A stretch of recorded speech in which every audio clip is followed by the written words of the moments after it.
Hola, mi nombre es Robert Mackenzie. Estamos reunidos para llevar a cabo la parte final de este estudio de la Universidad de Chicago.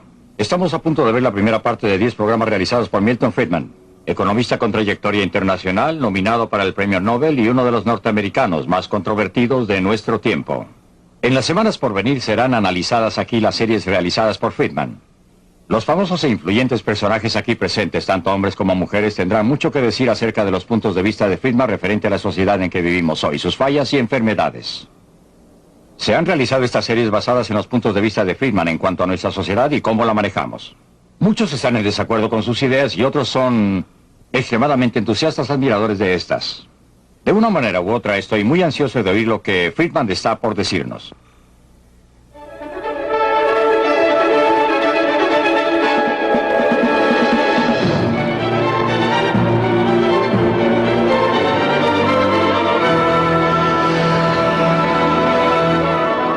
Libre para elegir.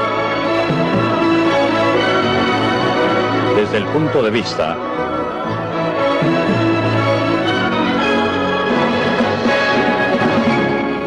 de Milton Friedman.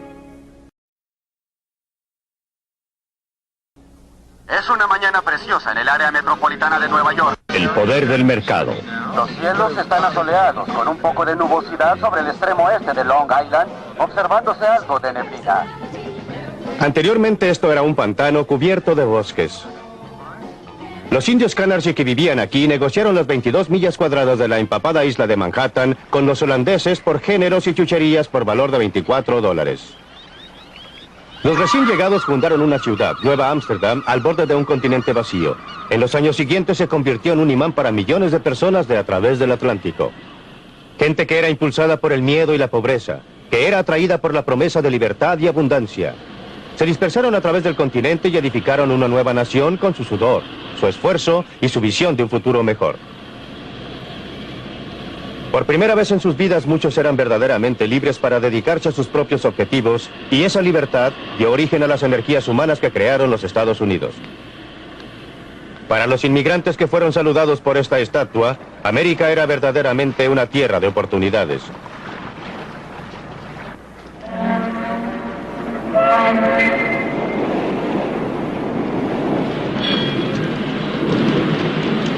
Se lanzaron a tierra con sus mejores ropas, ansiosos y ávidos, cargando sus pocas pertenencias. Eran pobres, pero todos tenían mucha esperanza.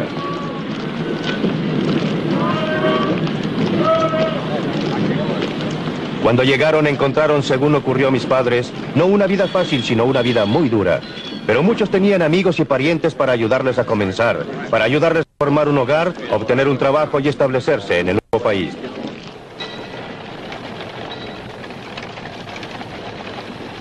Existían muchas recompensas para el trabajo duro, empuje y capacidad. La vida era dura, pero las oportunidades eran reales. Existían pocos programas de auxilio gubernamental a que recurrir y nadie los esperaba, pero también había pocas restricciones y ningún reglamento, ninguna licencia que conseguir, ningún permiso a obtener, ningún papeleo que los restringiera. En realidad encontraron un mercado libre y la mayoría de ellos florecieron aquí. Mucha gente todavía llega a los Estados Unidos impulsada por las mismas presiones y atraída por la misma promesa. Usted los puede encontrar en lugares como este. Es Chinatown, en Nueva York, uno de los centros de la industria de la ropa. Un lugar donde cientos de miles de recién llegados han probado la vida en el nuevo país por primera vez. La gente que vive y trabaja aquí es igual a los primeros colonizadores. Quieren mejorar su suerte y están dispuestos a trabajar duro para lograrlo. Aunque no he estado a menudo en fábricas similares a esta, la conozco muy bien, porque esta es exactamente la misma clase de fábrica donde mi madre trabajó cuando llegó por primera vez a este país, a la edad de 14 años, hace casi 90. Y si no hubieran existido fábricas como esta en ese momento en que ella pudo comenzar a trabajar y ganar un poco de dinero, no habría podido venir y en caso que yo existiera sería un ruso o un húngaro en vez de un americano. Por supuesto que ella no se quedó aquí por mucho tiempo, se quedó hasta que aprendió el idioma. Mientras desarrollaba algún sentimiento por el país y gradualmente pudo crearse a sí misma una vida mejor. Similarmente, la gente que está ahora son igual que mi madre, inmigrantes de un país distante. Vinieron aquí porque les gusta más y tienen mayores oportunidades. Un lugar como este da la oportunidad de empezar. No se van a quedar aquí por mucho tiempo ni para siempre.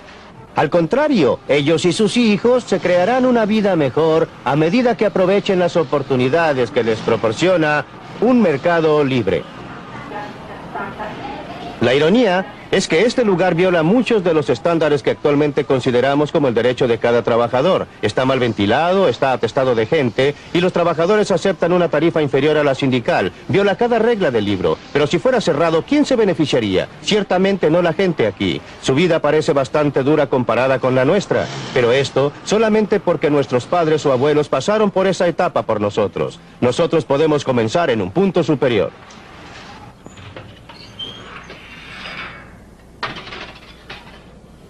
El padre de Frank Visali tenía 12 años cuando llegó solo a los Estados Unidos.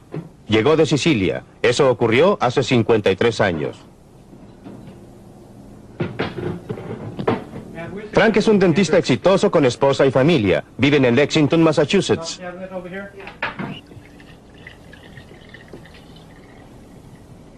Estupendo, una botella llena toda la garrafa.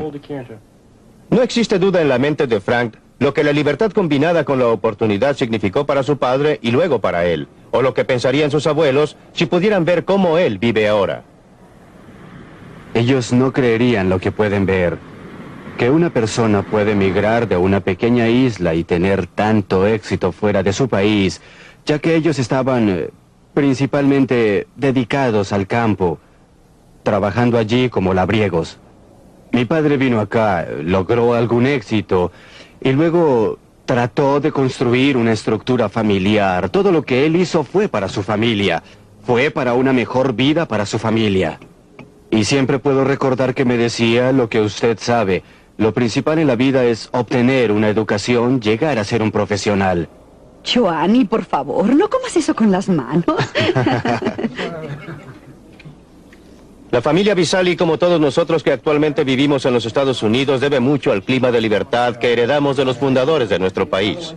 Un clima que concedió amplios límites a los pobres de otros países que vinieron aquí y fueron capaces de crear vidas mejores para ellos y sus niños. ¿Ustedes, niñas, van a querer esto? ¿Tú, Chris? Yo sé que no quieres la crema batida. Pero en los últimos 50 años, hemos estado despilfarrando esa herencia al permitir al gobierno que controle más y más nuestras vidas, en vez de basarnos en nosotros mismos. Debemos redescubrir las viejas verdades que los inmigrantes conocían instintivamente, lo que es la libertad económica y el papel que juega para preservar la libertad personal.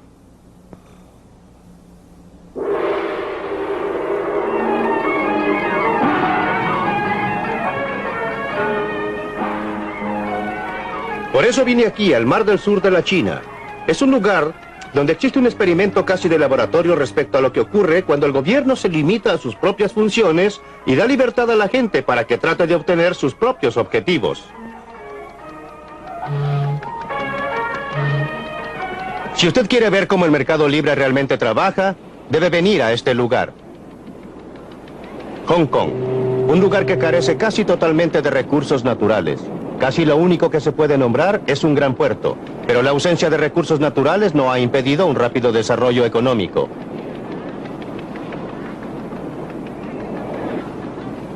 Barcos de todas las naciones vienen aquí a comerciar porque no existen derechos ni aranceles sobre las importaciones o sobre las exportaciones. El poder del mercado libre ha permitido al trabajador pueblo de Hong Kong transformar lo que una vez fue roca estéril en uno de los lugares más florecientes y exitosos de Asia. Aparte de su puerto, el único otro recurso importante de Hong Kong es la gente. Más de 4,5 millones de habitantes. Igual que América hace un siglo, Hong Kong en los últimos decenios ha sido un asilo para gente que buscaba la libertad para aprovechar sus capacidades al máximo. Muchos de ellos son refugiados de países que no permiten la libertad económica y política que se da por sentada en Hong Kong. A pesar de un rápido crecimiento de la población, a pesar de la falta de recursos naturales, el estándar de vida es uno de los más altos en toda el Asia.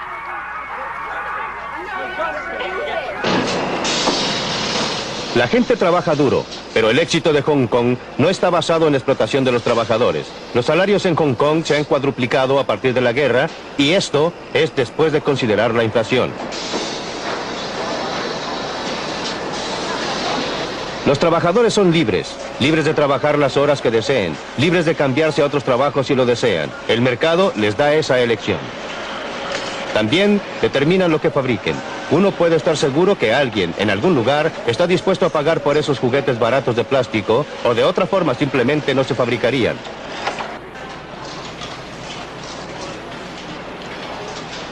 La competencia de lugares tales como Corea del Sur y Taiwán ha hecho que los productos baratos sean menos rentables, y por eso, los hombres de negocios de Hong Kong se han estado adaptando.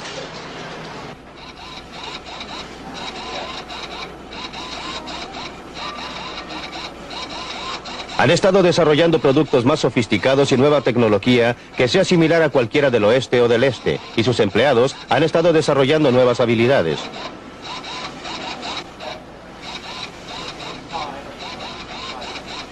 Hong Kong no se detiene jamás. Siempre hay algún negocio que hacer, alguna oportunidad que debe ser aprovechada. Por mucho tiempo ha sido un centro de turismo y el paraíso del comprador, y actualmente es uno de los centros comerciales del este. Es la gente común de Hong Kong la que se beneficia de todo ese esfuerzo y empresas.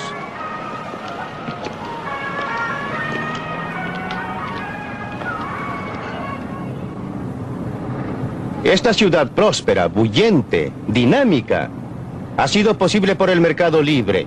En realidad es el mercado más libre del mundo.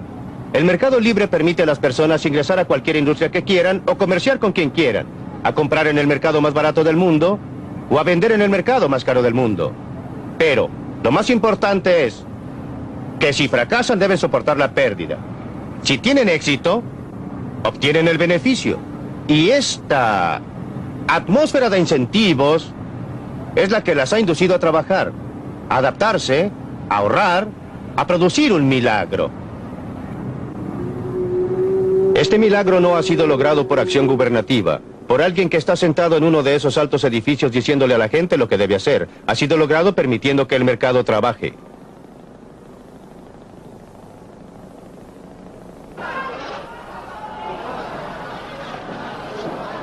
Camine por cualquier calle de Hong Kong y verá las fuerzas impersonales del mercado en operación. El señor Chong fabrica contenedores de metal. Nadie se lo ha ordenado. Lo hace porque ha descubierto que le va mejor en esa forma que haciendo cualquier otra cosa. Pero si la demanda por los contenedores de metal disminuye, o si alguien descubre una forma más barata de hacerlos, el señor Chang pronto recibirá el mensaje. Unas pocas puertas más allá, la firma del señor Yu ha estado haciendo trajes de novia tradicionales de Cantón durante 40 años. Pero la demanda por estos trajes complicados está disminuyendo. La firma ya lo sabe y está buscando otro producto. El mercado dice a los productores no solo lo que deben producir, sino en la forma en que deben producirlo, a través de una gama de precios, el costo de materiales, los salarios de los obreros, etcétera, etcétera.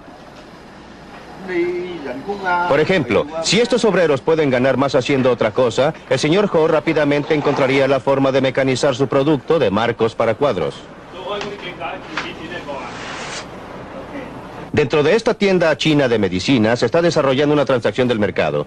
La confianza del cliente en que esta prueba que parece dolorosa le ayudará no se basa en ningún certificado oficial de la capacidad del osteólogo.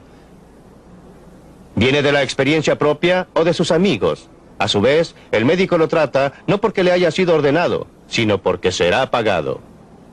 La transacción es voluntaria, y así ambas partes deben esperar beneficiarse o de otra forma no tendría lugar.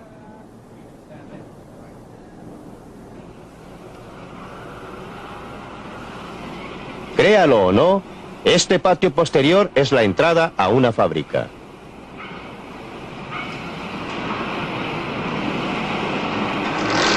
Los obreros que aparecen aquí están entre algunos de los mejores pagados de Hong Kong. Hace calor, está húmedo y hay mucho ruido. Los obreros son altamente capacitados y por eso perciben salarios altos.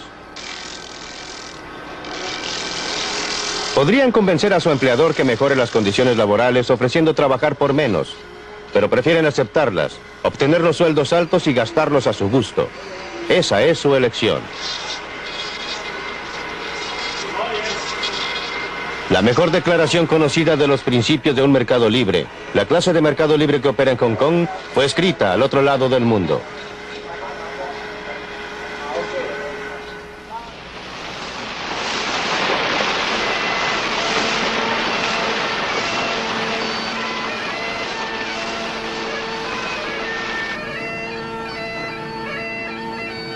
Hace 200 años en Escocia, Adam Smith enseñó en la Universidad de Glasgow. Su brillante libro, La riqueza de las naciones, se basó en las conferencias que allí dictó. Los principios básicos del mercado libre, según Adam Smith, los enseñó a sus alumnos en esta universidad. En realidad, son muy simples. Observen este lápiz de mina. No existe una sola persona. Esta gente está viajando entre dos sociedades muy diferentes. Este es Lo U, el punto fronterizo oficial entre China y Hong Kong. Existe una cantidad considerable de tráfico en esta frontera. La gente la atraviesa con un poco de más libertad que anteriormente. Mucha gente de Hong Kong comercia en la China y el mercado ha ayudado a unir a los dos países más estrechamente. Pero las barreras entre ellos son aún muy reales. A este lado de la frontera, la gente es libre, no solo en el mercado, sino con respecto a toda su vida. Tienen libertad para hacer lo que quieran, para escribir lo que quieran, para actuar según les agrade. Esto no sucede allá. Por eso la gente de la China, que no puede obtener permiso de salida, llega a extremos peligrosos para escapar. Arriesgan sus vidas. Muchos pierden sus vidas, pero eso no impide que otros nos sigan. Algunos son atraídos por el estándar de vida material más alto de Hong Kong, pero aún más por el natural deseo humano de ser libres.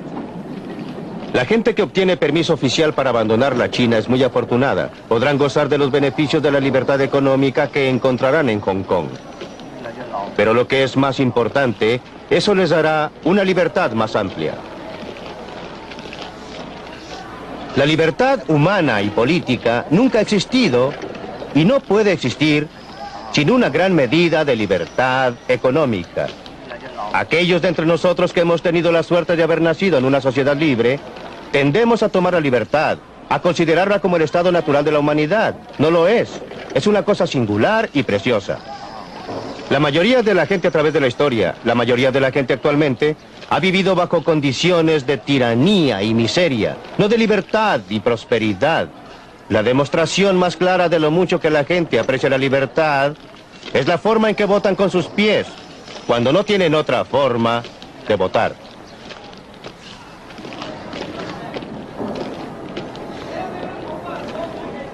Por supuesto que muchos de los que lleguen a Hong Kong terminarán bajo condiciones que la mayoría de nosotros en el oeste encontraríamos desastrosas. Hong Kong está muy lejos de la utopía. Tiene sus barrios bajos, su crimen, su gente desesperadamente pobre.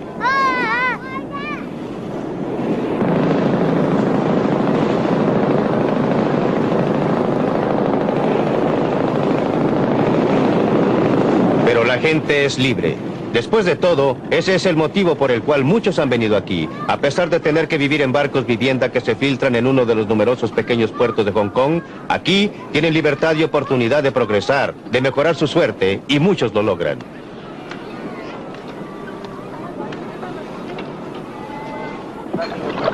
Es cierto que existe una pobreza espantosa en Hong Kong, pero la situación de la gente está mejorando. Están mucho mejor ahora que cuando recién llegaron atravesando la frontera con la China. Y esa pobreza, tan tremenda para nosotros porque estamos acostumbrados a estándares de vida mucho más altos, no es pobreza en opinión de la mayoría de los pueblos del mundo. Es una pobreza a la cual aspiran, un estado de cosas que desearían lograr.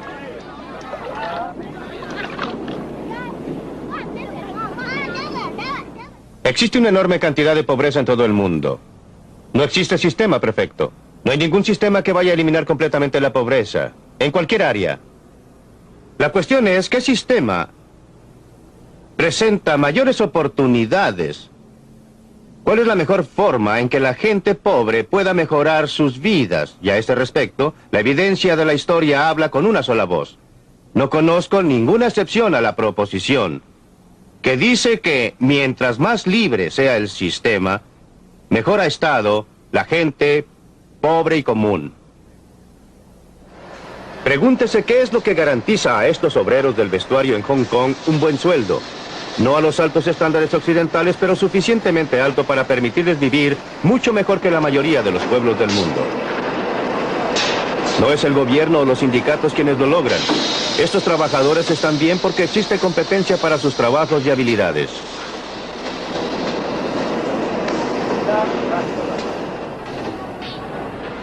Cuando un hombre de negocios tiene problemas, un mercado amenaza con desaparecer o se presenta un nuevo competidor y hay dos cosas que se pueden hacer. Puede dirigirse al gobierno pidiendo un arancel o una cuota o alguna otra restricción a la competencia o puede ajustarse y adaptarse. En Hong Kong la primera opción está cerrada. Hong Kong depende demasiado del comercio exterior y el gobierno simplemente ha debido adoptar una política sana de no interferencia. Esto es duro para algunos individuos, pero extremadamente sano para la sociedad en conjunto. Solo los hombres de negocios, que pueden adaptarse, que son flexibles y ajustables, sobreviven y crean buenas oportunidades de empleo para el resto. La ausencia total de aranceles o cualquier otra restricción al comercio es uno de los principales motivos porque Hong Kong ha podido proporcionar un estándar de vida que crece rápidamente. Aún la China comunista reconoce el éxito de Hong Kong. Se ha instalado aquí y ahora acepta el símbolo universal del capitalismo. El Banco de China, el banco oficial de la China comunista, es el mayor banco de Hong Kong. No hay duda que la China comunista reconoce el poder del mercado. En todo esto, el gobierno de Hong Kong ha tenido un rol importante, no solo por lo que ha hecho, sino por lo que ha dejado de hacer. Ha asegurado que se cumpla con las leyes y los contratos. Ha proporcionado las condiciones para que pueda operar un mercado libre. Pero lo que es más importante, no ha tratado de dirigir las actividades económicas de la colonia.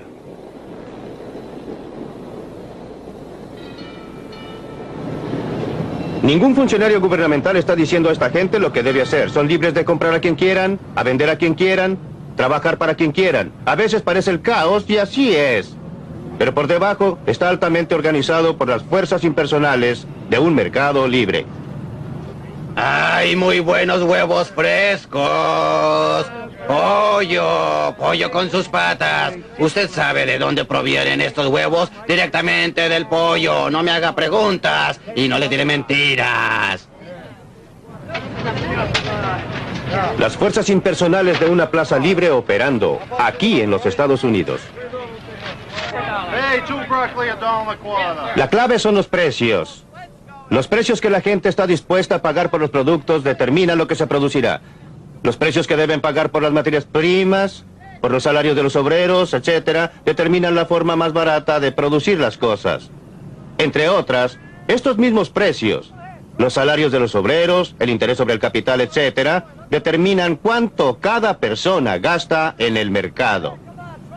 Es tentador tratar de separar esta función final de los precios de las otras dos. Pensar que en una forma u otra se pueden usar los precios para transmitir la información respecto a lo que debe ser producido y cómo debe ser producido, sin usar estos precios para determinar lo que obtiene cada persona. En realidad, la actividad del gobierno durante los últimos decenios ha estado dedicada casi exclusivamente a esto.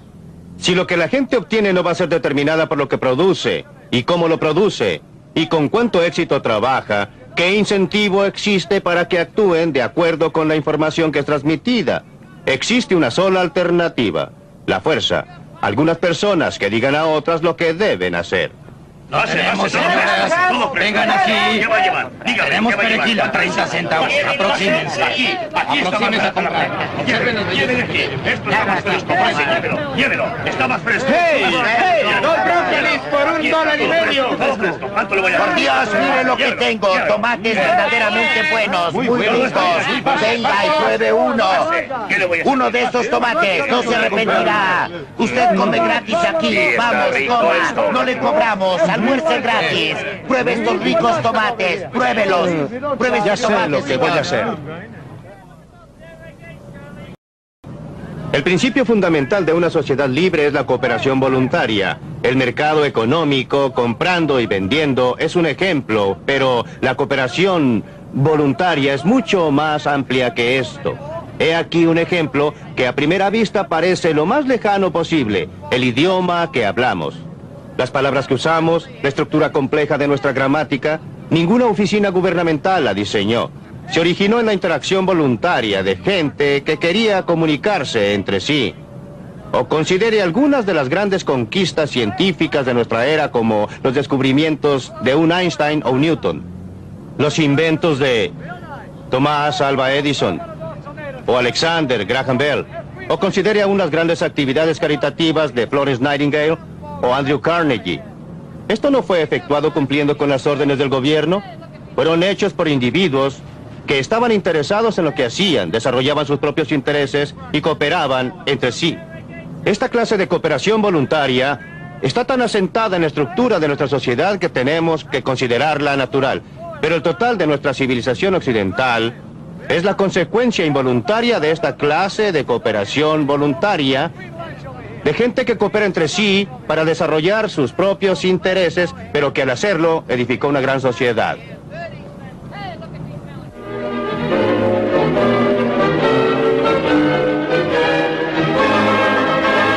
Elegir. Me pareció que estaba diciendo que la edad dorada de América, cuando realmente era una tierra de oportunidades, fue a fines del siglo XIX a comienzos del siglo XX, cuando no existían reglamentos, permisos o papeleo. Yo alegaría que el gobierno tuvo un rol decisivo en una enorme concesión a los ferrocarriles para crear una economía capitalista norteamericana. En segundo lugar, en esa edad dorada descubrirá que el gobierno intervenía constantemente en una forma muy característica, usaba tropas contra los huelguistas. La historia laboral norteamericana ha sido la lucha de clases más violenta y sangrienta del mundo. Y hasta 1932, el gobierno, las leyes, los tribunales, la sociedad, siempre estaban de parte de los negocios contra los trabajadores. Por consiguiente, alegaría que tanto económicamente y en términos de reprimir los intentos de la gente para hacer valer sus derechos, nuestro gobierno antes del aparecimiento del Estado previsor en este país más o menos pertenecía a los negocios. Milton Friedman. Michael Harrington está viendo el agujero en la puerta del granero y no está mirando a dicha puerta. Resulta que durante todo ese periodo el gobierno en realidad intervenía de tiempo en tiempo y generalmente para hacer daño. Estoy de acuerdo con él que la intervención del gobierno principalmente no era buena en los aranceles, por ejemplo. Por otra parte, durante todo ese periodo los gastos gubernamentales, los gastos federales, los gastos del gobierno central nunca fueron superiores al 3% de la renta nacional. Eran triviales. Las concesiones de tierra a los ferrocarriles fueron un factor de menor importancia y yo no los apruebo. No estoy diciendo que fueran buenos, pero eran un factor muy insignificante. Hay que tener un sentido de las proporciones y esto se refiere a toda la discusión. No soy un anarquista.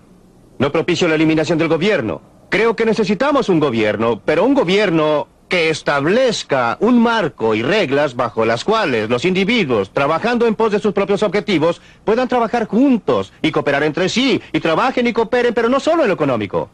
Quiero llevarlo a esa teoría de que estábamos mejor, menos regulados a fines del siglo XIX y comienzos del XX porque, recuerde, la analogía del taller donde se imponía un trabajo excesivo proviene de allí cuando no existía ningún intento de restringir las horas de trabajo o regular las condiciones laborales. Pues bien, ¿acepta usted esta visión de ese periodo? Creo que es necesario contrastar lo que ha ocurrido en el intertanto. No veo cómo podamos hablar de eso sin compararlo con el periodo de interinato. Usted habló respecto al hecho de que durante los últimos 50 años hemos dilapidado parte de nuestra herencia de libertad. Y creo que durante los últimos 50 años hemos conseguido una mayor libertad. Casi durante la mitad de ese tiempo trabajé para una de las compañías industriales mayores del mundo, la DuPont Company. Así pude involucrarme en el lanzamiento de nuevas empresas y llegué a conocer bien al sistema de libre empresa, al cual respeto mucho. Pero durante ese periodo, y especialmente durante los últimos años en que he estado más involucrado con el gobierno y asuntos ambientales, me he convencido de que nuestra libertad mejoró cuando se permitió que la gente pudiera actuar libremente en el mercado. Libertad para votar con sus dólares en el mercado libertad para votar con sus boletas en el lugar de la votación y libertad para imponer algunas restricciones a los excesos del mercado, especialmente cuando uno está preocupado de cosas tales como el impacto a largo plazo sobre nuestra salud de la contaminación de nuestro medio ambiente, la introducción de materiales carcinógenos o la radiación de nuestra gente con productos nucleares. ¿Qué hay respecto a poner restricciones a los excesos del gobierno? ¿No se ha convertido eso en un problema cada vez más serio? ¿Cómo puede ser que un gobierno del pueblo supuestamente haga cosas que una fracción muy grande de la población en realidad prefiere que no se hagan, tales como cobrarles impuestos excesivos, regirlos demasiado y sobreregularlos? Creo que nuevamente usted está mirando a un lado y no al otro, aunque estoy de acuerdo en ver lo que sucedió en el intertanto. ¿Estamos mejor que hace 50 años? Jamás lo negaría. Pero estamos parados sobre los hombros de la gente que vivió antes de nosotros y debemos observar lo mucho que lograron desde su punto de partida. Ese fue el periodo en que tuvimos el tremendo influjo de inmigrantes del exterior. Millones y millones y millones de ellos. Cuando abrimos un nuevo continente, cuando teníamos logros. Milton, usted dice, sin embargo, que existe algún sentido en que preferiría volver a esas circunstancias donde no existía ninguna regulación del trabajo de la fábrica, ningún horario, ninguna limitación de horas trabajadas. ¿Quiere volver a eso o dice que era un escalón de donde estamos ahora? Depende de lo que usted entienda por circunstancias. No quiero tener que volver a usar un coche de caballos en vez de un automóvil. Pero prefiero volver a las clases de reglamentos gubernamentales o a la ausencia de reglamentos. El mayor grado de libertad que se concedía a los individuos para desarrollar una u otra actividad que existía entonces, en vez de lo que existe ahora. Creo que en realidad nuestros jefes industriales han sido arrastrados hacia el futuro gritando. Resistieron las leyes sobre el trabajo infantil, resistieron la previsión social, los sindicatos y ahora el movimiento ambiental. Una vez que el gobierno los forzó a prestarle atención por la votación de la gente en la cabina o lugar de votación, entonces los jefes industriales, los jefes comerciales, prestaron atención a estas reglas y en la mayoría de los casos las han cumplido muy bien. Perdóneme. Bob Galvin, díganos, ¿es justa esa declaración? Quizás los industriales tienen una visión más clara de la historia y sus expectativas. El bien más precioso que poseemos es la libertad. La manera más fácil de perder la libertad es caer bajo administración judicial. Y quiero decir administración económica, porque un síndico es un dictador.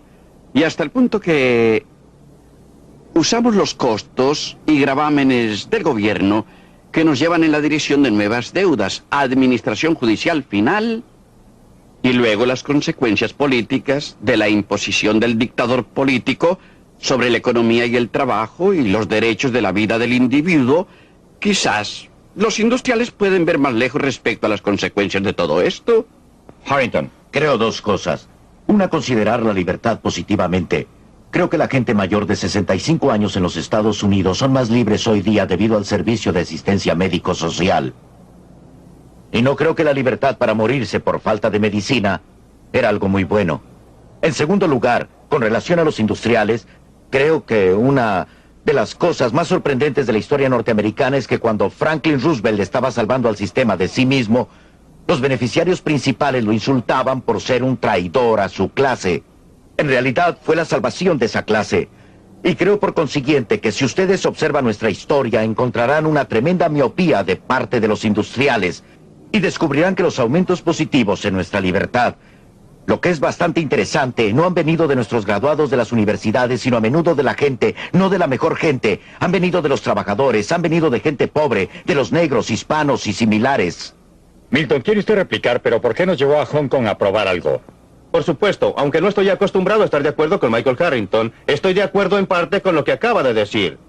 No creo que sea correcto plantear la situación en términos de industria versus gobierno. Por el contrario, uno de los motivos por que estoy a favor de menos gobierno es porque cuando hay más, los industriales se hacen cargo de él, y los dos juntos forman una coalición contra el trabajador común y el consumidor común. Creo que el comercio es una institución maravillosa siempre que tenga que enfrentarse a competencia en el mercado y no pueda salirse con la suya excepto al producir un mejor producto a un costo menor. Por eso no quiero que el gobierno intervenga y ayude a la comunidad de negocios. Ahora quiero considerar su pregunta respecto a atención médica. Mucha gente se ha beneficiado con la atención médica, pero usted no está considerando el aspecto costos. ¿Qué ha sucedido a la gente que lo está pagando? Porque no es un bien gratis, no viene de la nada. ¿Y están beneficiándose de él en forma eficaz con relación a los costos? Esas son las preguntas. Es demagogia, si usted me perdona, Michael Harrington. Quiero decir que la gente que tiene asistencia médica es más libre, por supuesto, en una dimensión. Pero ellos han estado pagando durante toda su vida. ¿Han hecho un buen negocio? En este momento sí. Los hombres jóvenes, los trabajadores que están ingresando ahora a previsión social, van a hacer un negocio realmente malo. Milton, lo interesante es que la gente mayor de 65 años está pagando más de su renta gastable en cuidado médico que antes de la promulgación del sistema de asistencia médica social. El gobierno no hace bien las cosas. No hace bien las cosas, sí. No ha hecho bien las cosas en Gran Bretaña, en Canadá o en los Estados Unidos. Pues bien, Milton, usted nos llevó a Hong Kong exactamente respecto a ese punto. Usted dijo que era un verdadero modelo de operación del mercado. ¿Sí? ¿Es esa realmente una descripción ecuánime de Hong Kong? En este momento sí. No es... Nuevamente no existen cosas que sean 100% en un sentido y 100% en el otro. Todo está mezclado. Hong Kong tiene un gobierno y... Sucede que es un gobierno. En este caso no existe democracia en Hong Kong. Es dirigida desde Gran Bretaña, es una colonia de la corona británica y el gobernador general inglés, etcétera, y el ministro de finanzas la rigen. Pero la situación en Hong Kong es que existe muy poca regulación de la industria de parte del gobierno. Existe un comercio libre total. No existen aranceles, no existen subsidios de exportación, no existen restricciones para la compra y venta de monedas. De modo que es lo más cercano a un mercado totalmente libre que se puede encontrar actualmente en el mundo, y no existe duda que los principales beneficiarios han sido las personas con bajas rentas, la gente pobre que llega a Hong Kong en cientos de miles y de millones de la China roja y siguen tratando de llegar ahí. Eso se refiere a la pregunta de Michael Harrington respecto de si un sistema industrial, un sistema libre de empresas, un sistema que los pobres sufren bajo los talones de los industriales rapaces, que es lo que le preocupa. Entonces, ¿cómo explica el éxito en Hong Kong? El punto en que la gente continúa votando con sus pies para ir allá. No nos está pidiendo que convirtamos a los Estados Unidos en un Hong Kong gigante, o sea, un taller donde se trabajan horas excesivas. Usted reconocerá que existe el desarrollo histórico de una economía y que lo que puede ser correcto para una etapa en el desarrollo de una economía puede no serlo para otra. ¿No es el asunto a dónde vamos desde aquí? ¿Qué decisión pragmática debemos adoptar respecto a la dirección de la economía norteamericana? ¿Debe ser hacia más y más gobierno o debe ser mantener un balance adecuado entre la libertad de elección y la intervención gubernamental? Nuevamente el problema es distinguir dos cosas. Esto nos lleva a un comentario anterior que hicimos. Las circunstancias en términos de las disposiciones físicas y las circunstancias en términos de las reglas que guían a la sociedad. Ahora, en el caso de Hong Kong, por supuesto, no estoy pidiendo que aglomeremos a nuestra población en una densidad similar a la que tiene Hong Kong. Hong Kong es un ejemplo maravilloso justamente porque sus circunstancias físicas son terribles en ese lugar. A la gente de Hong Kong le encantaría irse a otro lugar con aglomeraciones menores y otra gente los dejara entrar. Este es el problema de la inmigración, que es una restricción muy importante sobre la libertad humana. En el periodo anterior a 1913, teníamos libertad de inmigración en un 100% en los Estados Unidos. No existe ahora, pero volvamos a su pregunta. ¿Usted cree que Hong Kong existiría si no estuviera contigua a la China comunista? Hong Kong existiría. Es muy dudoso que tendría las políticas que tiene ahora si no estuviera contigua a la China comunista. Pues bien, para contestar a su pregunta directamente, sí.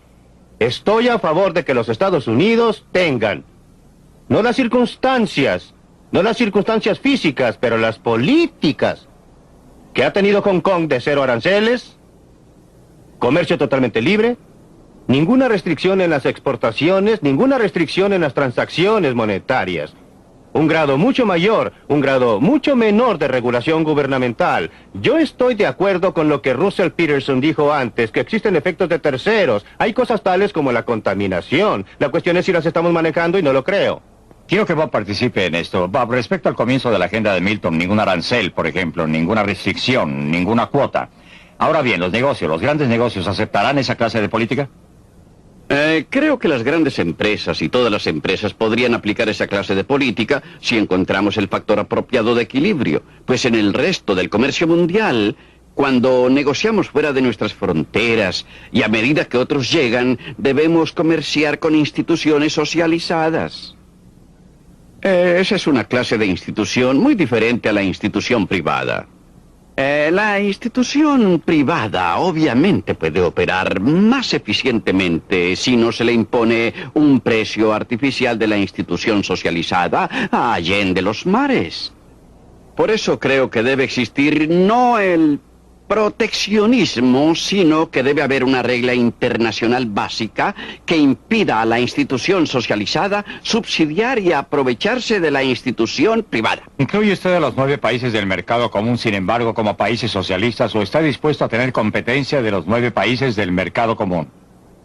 Los 9 países del mercado común europeo se dedican a la más dramática de las instituciones socializadas. No estoy de acuerdo con él. Nos estamos dañando al restringir el comercio exterior.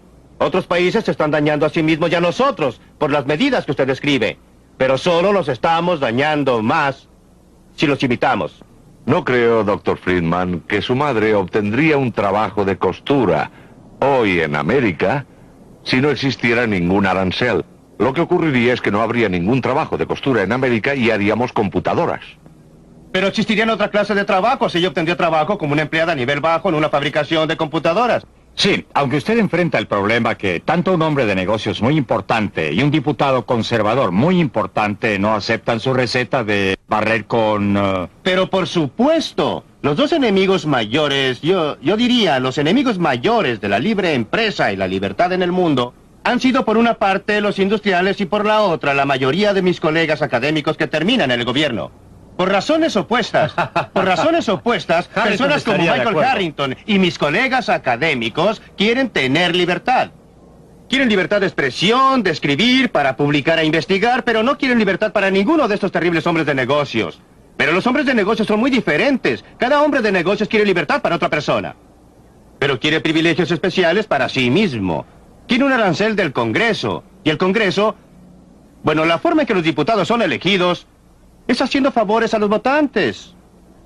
Y si en realidad usted eliminara totalmente los aranceles, si redujera los controles gubernamentales en este país a los que son actualmente, no creo que beneficiarían a nadie. Bueno, entonces... A un Barber Conable, por quien tengo muchísimo respeto, o Bob Galvin, a quien respeto, creo que al que beneficiaría sería Michael Harrington. Bien, preguntemos lo que quiere y usará el pueblo americano, porque usted está diciendo en realidad que el diputado está dando al pueblo lo que éste quiere. Ahora bien, ¿no está diciendo usted que la gente no quiere esto o no comprende su ventaja?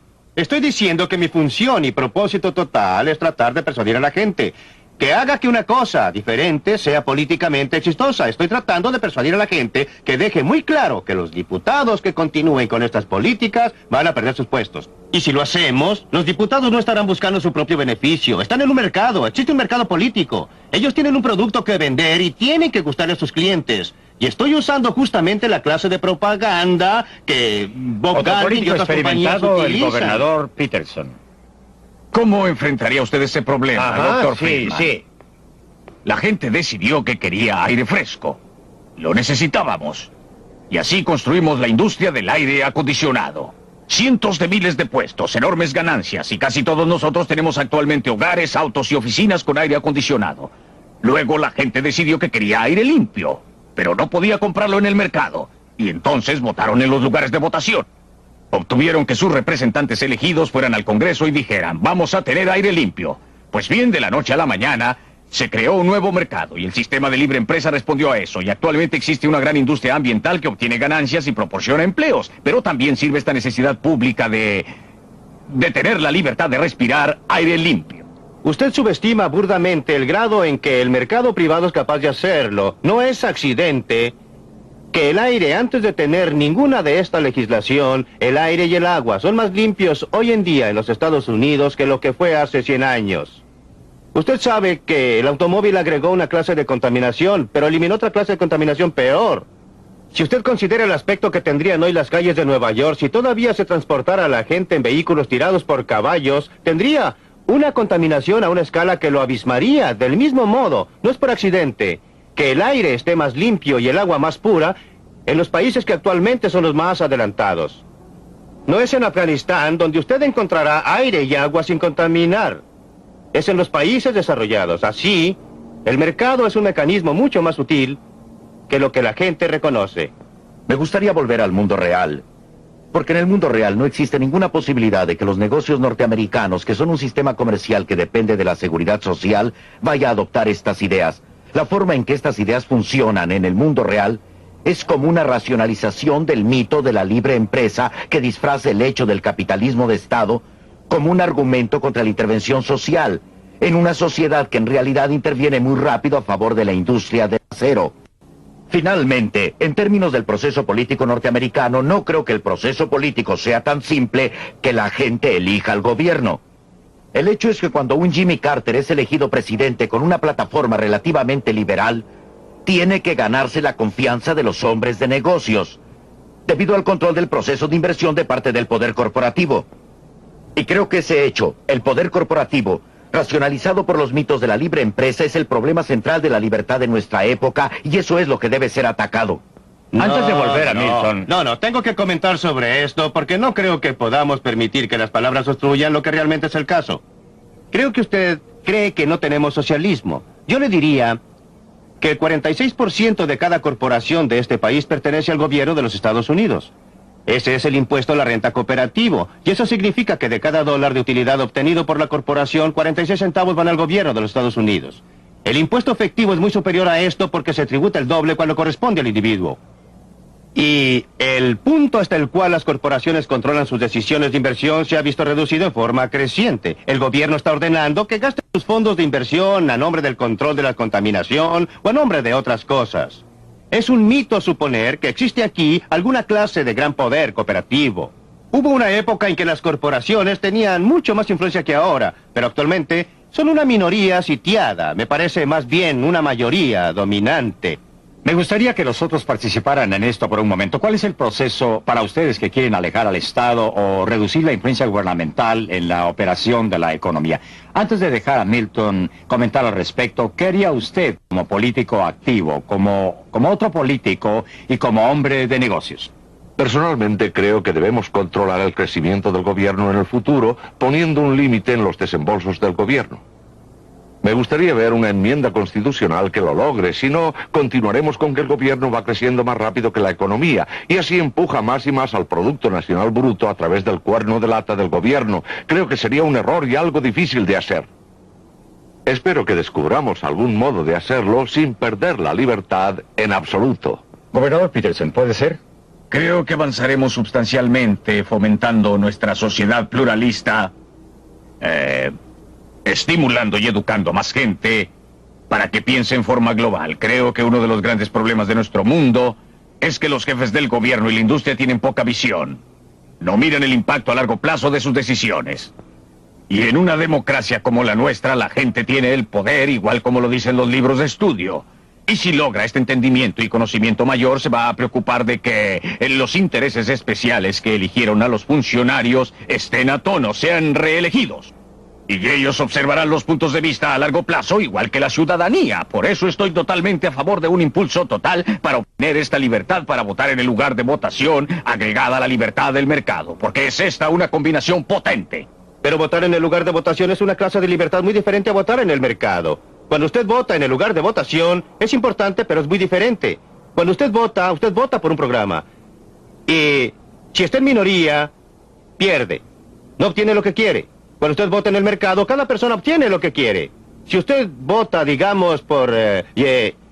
yo voto por una corbata verde y obtengo una corbata verde. Usted vota por una corbata azul, obtiene una corbata azul. En la cabina de votación, si el 60% de nosotros vota por una corbata verde, usted tiene que usar una corbata verde. Pero el 40% puede tratar de influenciar la toma de decisiones por su cuenta. Sí, puede tratar de influenciar, claro, pero es un mecanismo muy diferente y menos eficiente para obtener el mismo rendimiento, los mismos resultados... de acuerdo con el gusto y preferencias personales. No importa qué auto compre, obtendrá aire sucio. Hay gente buena que corre con esta sociedad y la mayoría de la gente de que estamos hablando trabaja en algún lugar y sabe que su compañía está haciendo algo bastante bueno o está tratando de hacer algo bastante bueno. Creo que la gente va a comenzar a decir a sus líderes dónde se han equivocado y tratará de corregirlo por la acción directa de la caja de votos, Friedman. La gente en general es más conservadora y en particular es más liberal. Si usted pregunta a la gente qué piensa del gobierno, dirá, sáquenmelo de encima, menos impuestos. Si usted pregunta en particular con relación a la salud nacional, al empleo total, el gobierno es el empleador del último recurso. Respecto a la contaminación, hagan algo. Se publicó un artículo de Everett Latin Fortune hace un año, que no puede decirse que sea un diario radical de izquierda, que mostraba esta contradicción. Creo que existe actualmente en los Estados Unidos un rápido movimiento a la izquierda, a la derecha y al centro, que obviamente espero que no será resuelto por una reducción general cuyo objetivo sea principalmente la gente pobre y trabajadora, sino por una democratización creciente del poder económico y por una democratización creciente del gobierno. Creo que en esta complicada sociedad de enormes instituciones y burocracias, si hablamos de libertad, una cosa que me gustaría ver sería una ley que proporcione fondos para que cualquier minoría compre la investigación para contrarrestar a la mayoría. Si usted carece de la pericia, del conocimiento de tecnología hoy día, está fuera del debate. Pienso que debemos democratizar la información y el gobierno, igual que la economía y la sociedad. Siento que la solución de Michael Harrington no lo solucione. Él quiere un gobierno de la minoría y yo no. Yo quiero el gobierno individual. Yo quiero que los seres humanos controlen sus vidas individuales y separadamente. No creo que una minoría que no está de acuerdo conmigo deba tener el derecho a sacarme la plata para su propia investigación. Ellos deben salir y tratar de persuadir a la gente que les contribuya. Yo debo tener libertad para obtener que la gente contribuya para presentar mis ideas. Pero respeto la idea de tener alguna clase de agencia oficial para que vaya a financiar a los disidentes. En primer lugar, cualquier persona que tenga algún sentido de realismo respecto a la forma en que opera el gobierno sabrá que terminará en manos de la mayoría y no de la minoría. Pero ¿puede el gobierno en esta economía mundial compleja, extremadamente interdependiente que se está desarrollando? ¿Puede usted creer místicamente en la mano invisible de Adam Smith? Ocurre que pienso que Adam Smith fue una de las figuras intelectuales más grandes de la historia del mundo y que el capitalismo fue uno de los avances mayores que jamás haya obtenido la humanidad. Pero precisamente porque lo pongo en un contexto histórico, el capitalismo, según pronosticó un amigo mío que se llamaba Karl Marx hace algún tiempo, ha desarrollado tremendas tendencias hacia el monopolio, concentración, corporaciones multinacionales, abastecimientos de dinero no controlados ya por el Federal Reserve Bank o aún el presidente de los Estados Unidos. Y pensar que usted puede responder a este medio radicalmente nuevo con una solución del siglo XVIII.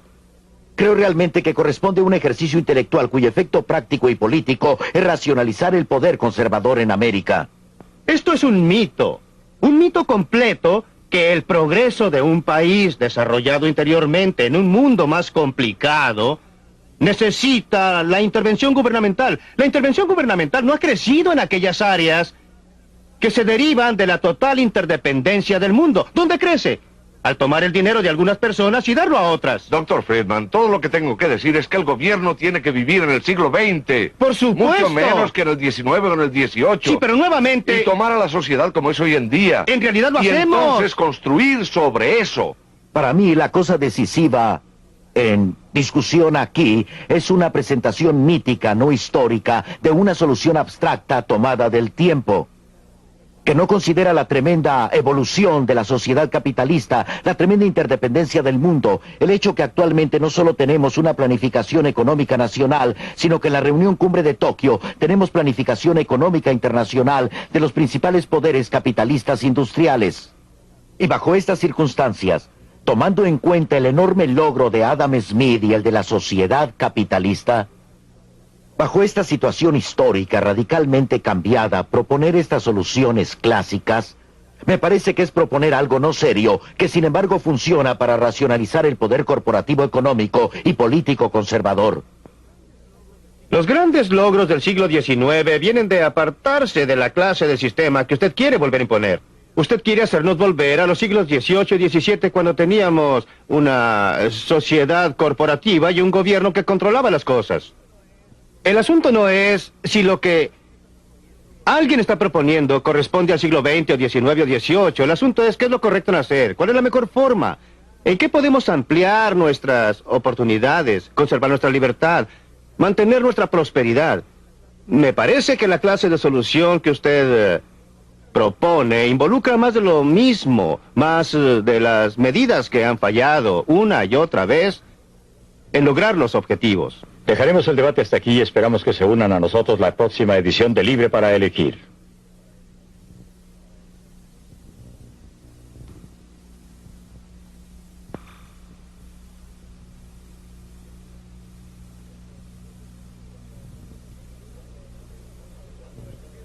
Cuando el gobierno trata de controlar la economía, ¿qué es lo que no funciona? Milton Friedman observa estos problemas en compañía de gobernadores en ejercicio en Inglaterra, India y los Estados Unidos.